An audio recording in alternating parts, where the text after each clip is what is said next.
Testing testing，大家好，我係子興，歡迎嚟到子興嘅 podcast。咁喺度咧，我會講下啲無謂嘢，諗到乜咧就會講乜㗎啦。你可以咧無聊嘅時候翻聽啦，或者一邊做家務一邊聽。咁話說咧，N 個月前咧，我就叫讀者向我發問一啲人生嘅問題。咁咧，我用咗幾個月咧先揾得翻啲問題，所以咧遲咗覆大家。好，第一條來自 S Muggle 嘅問題，你認識最叻嘅人係點？佢有啲咩事或者做過啲乜令你咁樣諗佢？又你覺得叻人通常有咩共同特質？咁我覺得咧，好視乎你對叻嘅定義係乜嘢。咁呢個定義咧，隨時間咧係會改變。咁細個咧，你讀書叻、聰明伶俐，咁你阿媽就會話你係叻仔叻女啦。咁大個啲咧，其實好簡單，你揾得錢多咧就叫叻嘅。大體上咧，我會覺得做同樣嘅嘢，而你做嗰樣嘢做得比別人優勝，俾人傑出咧，就叫做叻嘅。咁所以咧，每一個人咧都梗有啲嘢叻，正所謂咧，天生我材必有用。咁至於我覺得邊啲人叻咧，其實隨時間咧係會改變。咁讀中學嘅時候，我記得有個朋友咧，係過目不忘，真係黃蓉咁。即係讀書考試咧，我讀到成隻狗咁先可能掹掹緊合格。佢去會考咧，真係讀3兩日，可能都好輕鬆升到中六，讀到高中。咁嗰陣時咧，我都會覺得呢個同學好叻嘅。咁但係後尾當我讀到大學嘅時候咧，咁呢個同學就考大學就考聯招就有啲阻滯啦。咁我記得係去到我差唔多好似大學3年班畢業嘅時候，佢先入到另一間大學讀 Year One。咁所以慢慢我又覺得其實佢過目不忘都唔係咁叻啊。咁跟住喺大學嘅時候咧，我又遇過好多教授啦，佢哋咧講嘢咧都係艱澀難明，即係好似好勁咁，即係講到你唔明，總之講到你唔明，你唔識，咁就好似顯示到自己好勁咁。咁當中最表表者當然係張五常啦。另外港大嗰陣時有一個教授叫張濤啦，Michael 張啦。咁你去陸游堂咧睇翻門口，每一年嗰年最好成績入大學嗰個學生咧，嗰個名咧係會喺陸游堂門口喎。咁我唔知而家有冇。咁你係某一年會揾到張濤個名嘅。咁呢啲咁嘅教授咧講嘢咧係專門即係講得好艱辛、好難明，冇諗住解明你嘅，因為佢根本就係透過講啲你唔明嘅嘢，或者唔解俾你聽，令你覺得佢好叻。咁嗰陣時我啊真係覺得呢啲教授好叻嘅。咁當然再後來出嚟做嘢就覺得呢班人根本係學棍啦咁樣啦。咁到我大學畢業之後，喺銀行做過一段短時間啦。咁我都遇過一個好叻嘅女上司啦。咁佢係真係一個 high flyer 嚟嘅，8年即係做 management trainee 入到銀行，8年到就做到好高層，即係差唔多做到 board 咁滯。咁隨住我再即係社會打滾啊、浸淫啦，我就真係慢慢覺得其實每一個人都有個長處，唔需要過分去羨慕或者着眼點嗰個人係咪叻過自己嘅。去到2019年我直頭發覺，即係你叻唔叻都冇咩意思嘅啫，即係你做人對得住天地良心先係最重要。而家我甚至乎會覺得，唔好對公眾人物有咩遐想啦。你中意佢唱歌嘅，咁你咪中意佢唱歌，唔好將你一啲主觀你想佢覺得佢係應該係點嘅人，有一種過分嘅投射，冇意思。即係經歷咗咁多嘢之後，而家某程度上咧，見到有啲人沽名釣譽呃鳩人啊，有名有利，冇咩良心，都可以話叫叻嘅。譬如你講早10年8載有對咩咖啡機兄弟透過眾籌呃咗幾千萬又賣啦又成，咁你話呢啲人叻唔叻啊？某程度上都算叻㗎，不過我唔會羨慕佢哋咁解啦。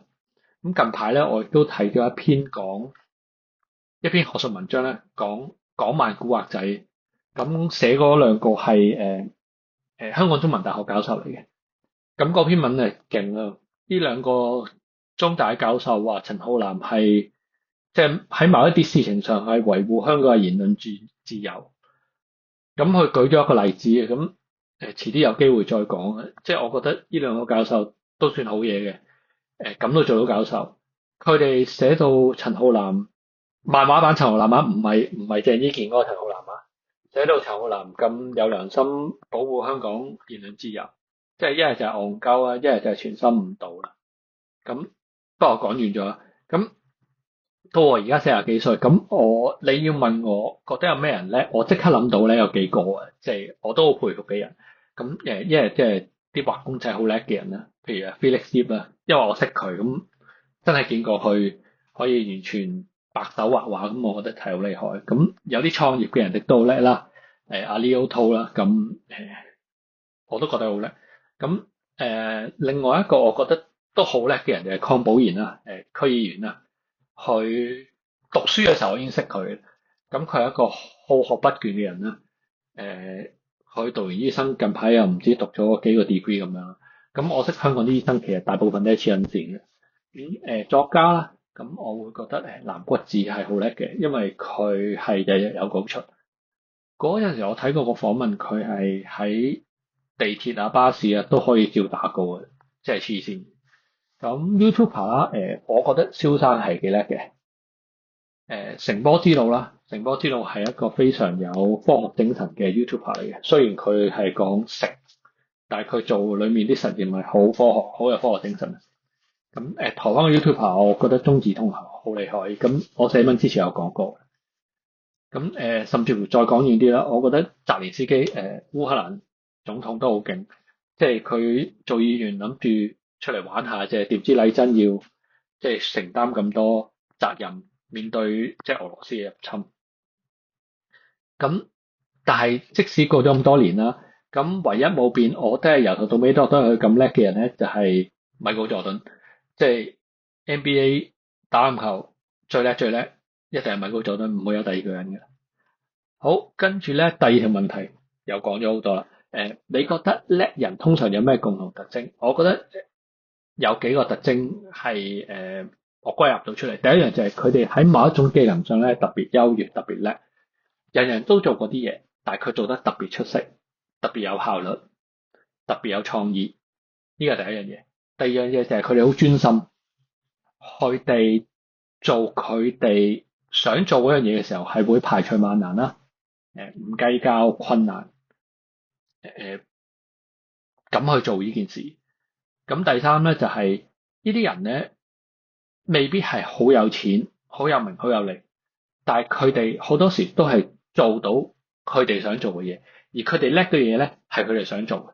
即係我好少見到咧嗰啲人咧做某一啲嘢好叻，但係嗰樣嘢係唔想做嘅，或者調轉啦，佢唔想做嘅嘢，但係佢叻。我好少見到呢啲咁嘅情況嘅。咁第四樣嘢就係呢啲人通常都會有遠見啦，識得好好咁計劃將來。第五樣亦都係最常見嘅啫。呢啲人通常都唔覺得自己好叻嘅。咁呢樣嘢5樣嘢咧，就係我通常見到叻人通常有嘅共同特徵。嗱，唔代表有呢5樣特徵咧就係叻人嘅啦。好，第二題 Edward 嘅問題。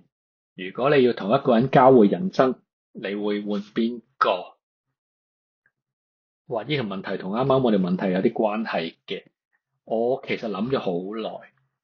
咁喺現實世界裏面咧，我真係冇乜邊個對象咧，我係想同佢交換人生。因為我其實唔係話人哋嘅人生唔好，而係我對我自己人生咧都幾滿意。咁再諗深一層，有冇咧？都有嘅。我諗我20幾歲嘅時候，會好想同陳光榮交換咧，因為陳光榮曾經係林嘉欣個男朋友啦。咁我有諗過，都諗過同Ryan Reynolds，即係死侍嗰個演員交換，因為佢老婆曾經係 Scarlett Johansson 啊，仲係最正嗰個版本嘅 Scarlett Johansson 啊。咁會唔會咧都好視乎咧？我換咗嗰個人之後咧，我最終可唔可以換翻我師兄呢個身份咧？如果換得翻嘅話咧，其實咧我都想做 SSNI 542嗰個男優。咁我哋陣間會再講呢套戲。咁當然啦，我都諗過自己同陳冠希交換，咁但係呢個都係一個好短暫嘅諗法啦。咁而家你問我，我真係冇特別嘅對象，我想同佢換人生，因為我覺得好似我啱啱咁講，每一個人都有佢嘅優點，所以每一個人咧，亦都梗有佢自己嘅苦惱嘅煩惱。咁我唔知道我啱啱講嗰堆人或者其他人有咩煩惱，咁但係起碼我會覺得我自己人生而家面對嘅煩惱咧，我係控制到，起碼控制到我自己嘅人生，亦都某程度上我自己控制到我命運。咁所以你問我，我就真係冇乜邊個想換。我絕對係唔想做任何名人，姜濤絕對唔想做，諗到都煩。即係你要面對咁多壓力、咁多眼光望住你。有錢佬李嘉誠亦都唔做。我覺得錢喺某程度上係夠就夠，即係去到某一個水平夠就好嘅啦，唔需要太有錢，好煩。即係李嘉誠咁，大仔俾人綁架過，我唔知李嘉誠冇俾人綁架過。你估你擔唔擔心你大仔、你啲孫、任何你身邊嘅人俾人綁架咧？我就好擔心啦。如果我係李嘉誠，即係好煩。即係呢啲嘢唔係你自己控制到，咁所以冇啦。咁漫畫世界其實我之前寫過篇文就係話啊，我覺得邊一個如果漫畫世界我會揀邊啲角色嚟做咧？我睇翻自己寫嗰篇嘢，我會覺得空條承太郎、JoJo、奇妙夢險同埋聖鬥士星矢呢個裡面嘅朱利安，即係海王，我覺得都幾好。最主要係因為仆街有錢同埋都溝到女嘅，咁所以我會揀呢兩個角色嘅。真實世界就沒有啦。好，跟住呢條 Jenny 嘅問題，呢個 Jenny 應該唔係我舊同事嚟嘅。好啦，呢個問題幾長下嘅。首先要多謝師兄啦，因為當年師兄嘅文章，我喺 Tinder 認識咗我而家嘅老公。我想問一個重度滑雪，重到想每週滑雪嘅人，而家每一個禮拜咧都會去香港啲室內場滑，間中咧又會去世界之窗滑，都期待咧深圳前海嘅大場。咁我哋兩夫婦咧都喺跨國企業做 IT，一家四口啦，老公加兩隻貓啦。香港有四大長老同埋一個兄弟姊妹，各有一個兄弟姊妹。老公嘅夢想係有車房啦，做手木工嘅手作。兩人都有買美元危疾保險。喺香港咧有一間咧即將供團嘅單位，兩個人都30X 歲。如果話咧想轉去東京分部工作，冬天週末咧就可以去附近啲山大滑特滑。如果師兄係本人喺呢個人生交叉點，會點抉擇咧？從師兄作為人生前輩，覺得點樣處理先會有最少遺憾？哇，都交代得好詳細個背景。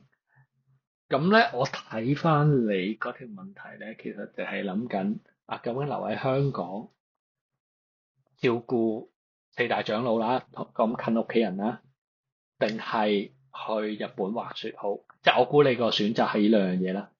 嗱，我就睇唔到有一個好明顯嘅捨同埋得啦，因為你去日本，其實日本去香港只係幾個鐘頭飛機啫。你要照顧四大長老，其實唔係一個咁難嘅事情嚟嘅。咁所以你問我，即係憑你俾我嘅背景資料，我就唔係好睇到你有咩捨得，即係喺選擇喺香港繼續發展同去日本分部工作之下，反而我會見到就係你去日本分部工作，你錢應該唔會少好多啦。分分鐘你去日本工作 expect 嘅話，比人工仲多，然後你可以個個禮拜去滑雪，滑到你想唔想去。咁我會覺得，既然你得兩個人兩隻貓，即係兩個人啦，其實就 flexible 冇小朋友，咁想做就去做。錢你即係大前提就係你搬而去東京分部，唔需要減人工，唔需要即係我估生活完全唔成問題，錢揾夠就得咯。咁你去到日本，其實都係好香港，我會建議你自私啲玩咗先，畢竟玩呢啲機會係好難得嘅，咧感覺好似好衰，即係叫人拋妻棄子。但係我會覺得如果你真係有機會去日本，而你又想咁中意滑雪嘅話，咪去咗先。你去幾年滑到厭滑到悶，咁咪翻香港。即係我會覺得你等多幾年未必有機會，同埋你年紀大咗，其實你可能體力支撐唔到。咁呢個係即係成件事你俾我其中一個意見。咁第二樣就係你冇講到你老公想唔想去，中唔中意滑雪嘅。咁如果你老公唔想去或者唔想滑雪，我反而會覺得呢個問題會大啲。如果你老公即係作為你伴侶唔想你而個日本或者佢哋日本冇嘢做，或者甚至乎佢唔中意滑雪嘅話，咁你要同佢溝通點樣去做呢件事咯。好老實講，如果你老公唔想你去嘅話，其實都真係 no go 嘅。我覺得作為你伴侶係呢樣嘢，反而你先生嗰度，我會覺得係比較一個大 concern，但係你又冇提到話冇，咁我就當你冇啦。咁至於點樣可以減少遺憾？通常啊，通常你有遺憾咧，都係你冇做某啲嘢，而唔係因為做咗某啲嘢嘅。咁所以你諗下有冇啲嘢，如果你而家呢刻死咗，你會好遺憾你冇做到，或者冇去做，咁你就會知道你而家應該去做啲乜嘢咯。我真係覺得係咁。咁講翻轉頭我好高興你睇到我當初嗰篇文章，認識咗喺 Tinder 認識咗你老公啊。其實呢篇文我諗應該喺月頭嘅時候，我啱啱 post 翻出嚟。咁我好高興我嘅文章影響到人啦。寫文章唔係我目的，其實我好多時你一鳩吹。咁但係影響到人我都開心嘅。希望唔係點一條黑路俾你啦。咁另外即係之前有人講話，即係睇完我介紹膽大黨，所以去咗睇翻嚟話我知好睇，我都會開心。咁再講多少少啦。其實你講嗰篇即係 Tinder 識老公嗰篇文章，其實誒有少少不幸嘅。我嗰個朋友佢早2個月因為身體出咗啲毛病，就去做身體檢查，就發現咗有 cancer。咁女仔嚟嘅。咁即係結咗婚生咗仔啦。咁喺度都希望即係大家要做翻身體檢查啦。好厭，我知我講咗好多次。尤其是女人每年做婦科檢查，我覺得係基本嘅事嚟嘅。咁就係咁啦，Jenny。希望我唔會太遲答你，令你冇咗去日本呢個機會啦。好，第四條 Caress Queen 嘅問題。如果你有超能力，可以帶翻全香港人去到某年某日重新開始改變歷史，咁你會去邊一日？好，所以呢條個重點其實係全部香港人啦。咁我估帶翻全部香港人去89年6月4號，趁機會推翻聯合聲明，俾香港人一個公投或者自決去決定究竟係真係回歸啊，繼續受英國統治啊，定係自己獨立成國？即係你問我有個超能力，我會帶全部香港人去翻呢一段日子，咁或者甚至乎再早啲1983年啊。嗱，咁你記住係帶住而家嘅香港人翻去，就唔係將個時間倒翻去1983年，因為1983年嘅時候根本係唔會有香港人覺得獨立成國或者唔回歸係一個選項嚟嘅。所以冇意思嘅，你就咁回帶，而係帶翻而家嘅香港人去翻，或者某一段2019年嘅香港人去翻嗰段時間先有意思。呢個係第一個點啊。第二，我唔會覺得你帶翻全香港人去翻2012年佔中或者2019年翻送中嘅時候會有咩改變或者幫助？我覺得個情況唔會有改變。係就係會再早啲，大早啲咁。1989年或者1983年。咁如果我個超能力係淨係帶翻我自己回到去某年某日咧，咁就好簡單啦。我就會帶自己去翻09年3月6號。因為嗰日係道指6500點，Nasdaq 1265點嘅時候，就係金融海嘯後美國股市冧檔嗰陣時，股市最低點嚟嘅。咁呢個係我第一個會帶翻自己翻去嘅日子啦。喺嗰陣時，我應該有少少錢買股票嘅，或者我嗰陣時一定會借晒所有親戚朋友嘅錢掉晒落去股票度啦。2009年3月6號。第二個就可能會帶翻自己去2000年嘅某月某日。exactly 邊日我都唔記得啦。總之嗰陣時自己讀大學，有一日放學就去咗買一包煙食。我就會去翻嗰陣時叫自己唔好食煙啦。不過多數冇用。嗰陣時都廿歲，一定唔會理自己未來嘅自己，俾自己一啲建議。所以我覺得買股票都幾好。咁再遠啲，我可能會殺咗馬克思啦。因為佢發明咗共產主義呢樣嘢啦。咁當然馬克思裡面嘅共產主義同而家現實世界或者我哋了解共產主義係唔係同一樣嘢嚟嘅。但係共產主義係法西斯啦或者獨裁政權嘅來源之一嚟嘅。咁馬克思係喺1818年5月5號嘅。咁翻去嗰陣時殺死馬克思都係一個選項嚟嘅。咁但係如果你問我自私啲，我就可能會去買股票啦。好，跟住第五條問題有幾條小問題嘅，就係來自 Mavis 嘅問題。第一條問題佢就問你會唔會再寫書咧？其實 Mavis 就話佢自己已經購入咗全部書啦，同埋宣揚嘅。應該唔會再寫書噶啦，因為一來已經唔喺香港啦，二來啲書唔賣得。第二，仍然留長頭髮嗎？哇！我唔知你幾時見過我。其實我上次留長頭髮已經係大學嘅時期，而我應該唔識你嘅 Mavis。所以仍然留長頭髮嗎？呢條問題唔係好適合。你應該問我而家仍然有頭髮嗎？會好啲。仲有嘅，仲有頭髮，慶幸。好，第三，你仲有冇每日洗頭？聽講去到英國入鄉隨俗嘅其中一個項就係學佢哋每日唔洗頭。哇！呢樣嘢點學啊？即係我其實每一日洗頭啊，我諗唔會唔洗頭啦，即係除非冇洗頭水咁，即係好難想象我唔係每日洗頭。第四，你同主編結婚了嗎？我是 Senga 的老讀者了，但前幾年忙生仔砌仔脫節咗，但師奶仔八卦想問，無論結咗未，祝福我。既然你咁問，我就唔答你啦。咁我其實我一路嗰個立場咧好清楚，對我嚟講，結唔結婚都唔係一個問題嚟嘅。大家一齊活得開心快樂，遠比用咩形式活有意思。嗰啲結唔結婚呢啲嘢真係好形式主義，我完全唔在意。好，第六條，請問平時回覆留言嘅係師兄定係主編？我平時唔知係邊個。喺我心目中兩位係一體嘅。我唔識讀你個名。Non-Nick Ten。平時寫文同覆留言嗰個絕對係我嚟。嗰條八婆連我 Patreon 都冇訂，每星期都係靠我 send 個電郵俾佢，佢先睇到我啲文。所以嗰條八婆係絕對唔會覆大家留言，嗰個100%係我嚟嘅。好，跟住來自 Danny 嘅問題。Danny 就問我幾時再出書。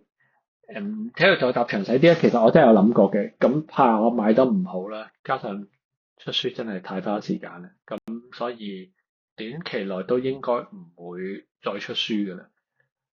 反而咧，可能你會有啲人想知嘅就係，我有諗過再寫一個長篇故事。我諗好咗啦，其實嗰個故事叫做標題叫做《重慶大廈》，諗咗啲故事大綱，不過冇時間寫，咁所以空頭支票，哈哈哈。好，跟住呢個問題幾好笑，來自 KY Liu 啦嘅問題就係話，除咗辦法總比困難多，同埋未試過點知唔得之外，職場上仲聽過咩最震撼到你嘅名句同埋言行？好啦，咁講翻啦，咩叫困難總比辦法多，同埋未試過點知唔得？其實係我早兩年寫過一啲關於職場嘅嘢，呢兩句嘢其實係我老細嘅金句嚟嘅。逢親做緊啲咩咧？遇到啲咩困難，佢都會掉呢兩個嘢出嚟嘅。咁嗰陣時寫嗰篇文講呢樣嘢啦。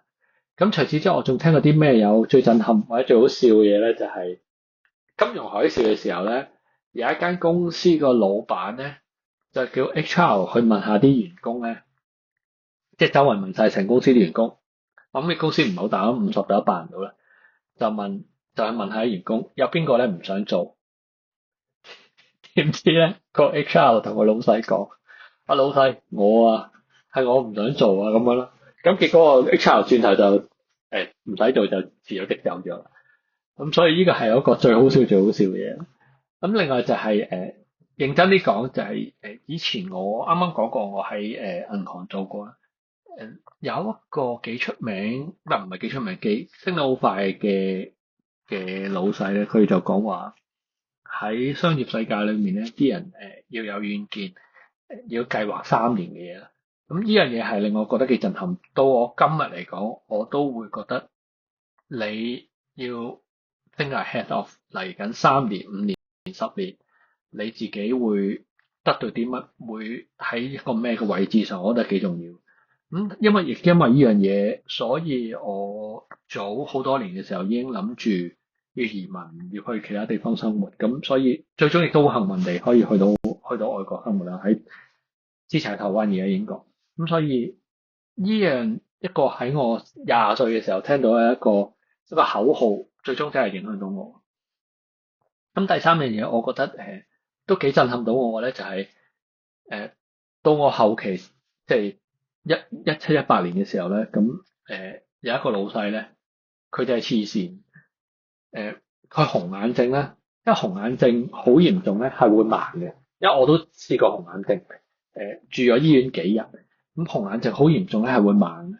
咁因為紅眼症最嚴重咧，係你個眼咧唔係淨係眼紅咁簡單，係你個眼咧因為保護自己咧，佢會生一啲結晶出嚟嘅，因為啲病菌嘅問題。咁咧嗰啲結晶咧係會破壞，會刮花你個膜嘅。咁所以咧，即係延遲就醫或者你唔俾佢休息咧，係會好嚴重嘅事嚟。咁呢個老細咧紅眼症仲翻工，而佢係真係爭啲盲嘅。咁令我好震撼，因為我自己經歷過，我知道係好辛苦，亦都有機會會盲。而呢個咁嘅老細真係你話好專業又得，真係好熱愛工作又得，佢紅眼症之下都仲翻工。咁當然我嗰時已經係本氣心態，我就覺得佢好黐緊線啦。咁所以，但係喺工作上嚟講，我都真係幾尊敬佢，因為佢都係真係幾敬業樂業嘅。咁不過撇除以上咁多嘢咧，佢咁專業、咁敬業樂業都好咧，都改變唔到一個閪女人嘅事實。好啦，咁咧職場上有咩震撼到嘅言行同埋語句？最後我講多一樣嘢咧，就係我發覺咧，老細同工作效率效能咧係冇咩直接關係嘅，同智商啊佢啲工作能力咧基本上冇咩關係。你發覺即係唔好話喺一間公司裏面咧，你睇香港睇外國好啲高級政治人物或者出名嗰啲人，其實你覺得佢智商特別高啊？我都唔覺得係。咁所以大家如果你有返工或者喺邊度生活都好，都唔好再問啊點解佢咁廢咁蠢，又會做到主管或者高層。基本上你要蠢同廢先做到主管同高層，我甚至乎覺得。好，第9條，第9條問題係來自吳清希，佢又問咧，最近覺得成個世界咧變得太快，已經唔係好跟得上世界變化嘅速度。師兄有冇咁覺得？你覺得喺一個咁嘅環境咧，成個世界都冇一個淨土嘅時勢，你覺得點樣先可以搵到安全感？好問題。咁咧，我覺得你話世界變得太快，某程度上都係真，因為大家會每一日俾好多社交媒體嘅信息，新聞資訊流會有影響到你喺你身邊不斷咁轉，影響到你。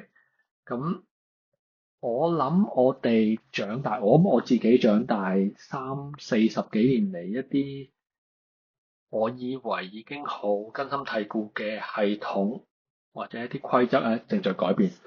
包括全球化，包括環球嘅政治穩定，以規則為基本嘅政治體系，全部嘢都有一種系統性嘅變化。咁所以我睇法就係，你唔好諗追求淨土，因為淨土呢樣嘢唔存在，除非你可以掉咗手機，唔上網，去一個冇電嘅地方。咁所以我同意你講世界變得太快，但係我會覺得世界變得好快之餘咧，其實係有方法應對啊。咁第一樣就係我主觀會覺得其實90%喺社交媒體見到嘅資訊咧，都係垃圾嚟嘅。所以咧，第一件事就係我手機係冇 social media 嘅 app 嘅。我有 Facebook 啦，有 IG，但係我係冇佢哋嘅 app 喺手機嘅。我有 Threads 我甚至乎我唔玩添嘅。咁我唯一有嘅 social media 就係 X 啊，即係 Twitter 啦。咁我主要係我哋睇股票。咁你同自己令自己同呢啲咁嘅資訊有某程度上嘅阻隔咧，係會好啲嘅。你唔會俾呢啲咁多垃圾嘅資訊一啲唔係好重要嘅影響到你。咁第二樣嘢就係你要有個心態，要明白到科技係日新月異，要有學習嘅嘢。你學習嘅嘢未必係科技，但係你要有呢個心態去接受所有嘢都喺度變緊。即係譬如好簡單，由我十幾歲讀 econ 開始，去到 international trade，一定係同你講自由貿易一定係最好嘅。誒，自由貿易對參與嘅國家係一定有益嘅。嗱，有益多有益少係一件事，係另一件事，但係一定係交易呢樣嘢本身一定係mutually beneficial 嘅。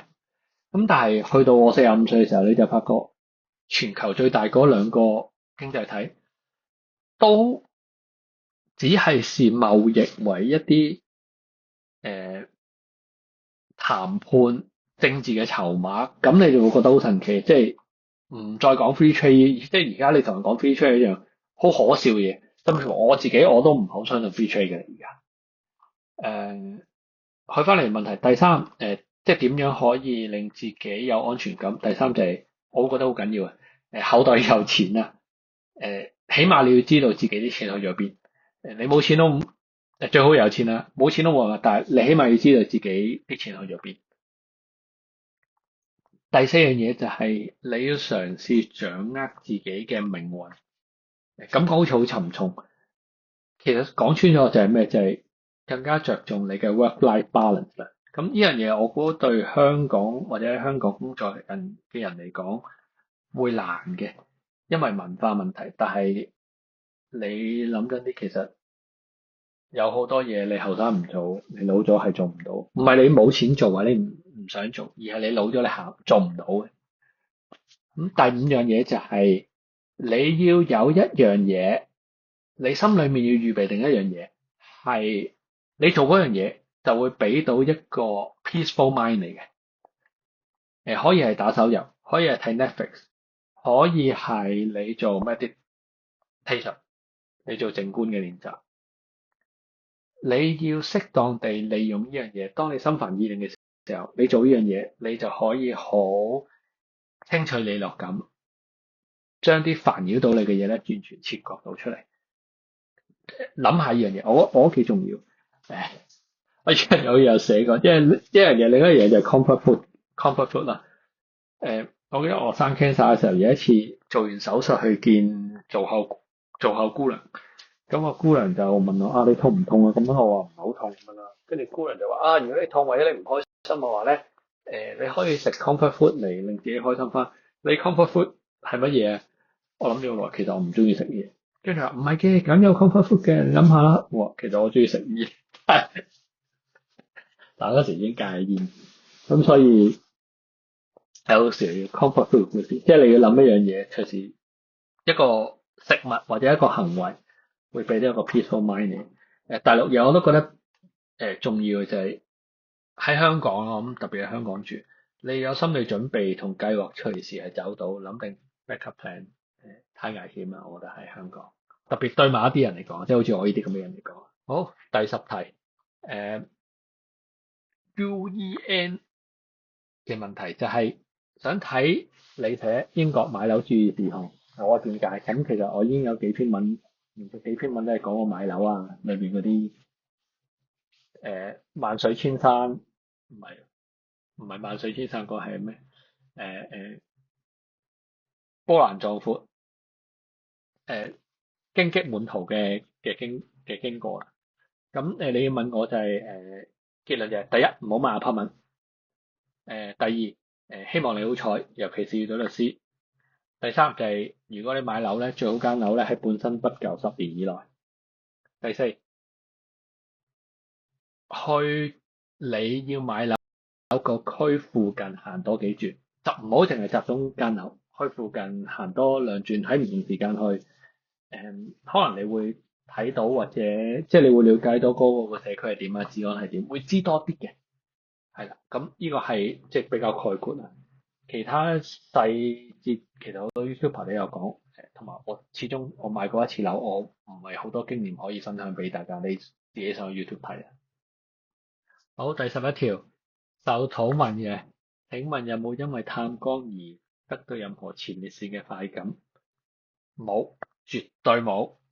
每一次探光我都覺得好辛苦，因為通常只係有喺肛門只係有嘢走出嚟，就唔會有嘢走入去嘅。咁同埋每一次俾人探光咧，我都會有死亡嘅恐懼。因為都令我回想翻嗰次生 cancer 嘅經歷啦。咁所以係絕對唔係一個好嘅經驗嚟嘅。我唔知點解啲人玩前列腺會有快感啊，即係受套呢啲專門寫鹹文嘅人嗰啲諗法可能有唔同啦，即係身體構造可能特別啲，我就冇啦。好，第12題係來自 Day Day Blow Water 嘅問題。我訂閱師兄最主要原因係因為睇鹹片越後感。想問一下，邊件係師兄睇到最扯嘅女優？呢個問題都幾有趣。我諗都係隨時間而改變嘅。我諗大學時期到大學畢業後一段時間啦，我諗一定係蒼井空。蒼井空有一套扮 cosplay 扮學生妹嘅，即係扮咗好多唔同嘢，有女僕咁樣。哇！嗰套我諗我追咗真係，我諗有300到500次。我諗嗰一年裡面，我幾乎隔日就追嗰套片，我揾唔翻個番號。遲啲有機會分享翻俾大家。咁後尾隨時間就有啲女優我都覺得幾扯嘅，譬如追名由來啦、高井桃啦，同埋差唔多每期即係食得唔好嘥裏面嗰啲經典，我寫得出嚟嗰啲女優大部分我都真係覺得好扯。咁近年咧我就會覺得有一段時間，我諗啱啱出道嘅時候嘅高橋聖子係好好追嘅，後尾高橋聖子走咗去整容咧，我就會開始覺得三上好追啊。咁三上嗰套啱啱提過嗰個番號咧 SSNI 542嗰套 NTR，哇嗰套質又係咁近年嚟講算係追得比較多，同埋即係慢 J 都係追完都覺得好歷久常新，都係非常值得一追再追。三上都係一個幾特別嘅演員嚟嘅，即係整體都係好高評價，我覺得。雖然佢拍啲題材好悶。咁另外就係邊個最扯女優？咁最扯女優就真係冇嘅。反而個別戲就真係好扯。譬如藤森李穗嗰套幼稚園即係個阿媽送咗個仔定女翻學，然後嗰個人嚟上門喺屋企 fit 佢嗰套好睇啊！藤森李穗，我會覺得係你問我近年就係三上呢套同埋藤森李穗呢套比較好追。13Patrick 嘅問題。腳痛，唔通你做咗寵物？有冇諗過下台？我估 Patrick 應該係睇到我啱啱嗰陣時痛風發作。係啊，腳痛。寵物我估你講盧寵茂咧。唔知你講乜，唔識答你。好，今日大家問嘅問題同埋我嘅答案咧就到此為止啦。咁嚟緊咧，我一個月可能會出一條片啦，每條盡量咧10到15分鐘。我自己條應該可能已經去到半個鐘。題材唔定嘅，咁你想我講啲乜咧，都可以留言話我知。好，咁今日時間就咁先，拜拜。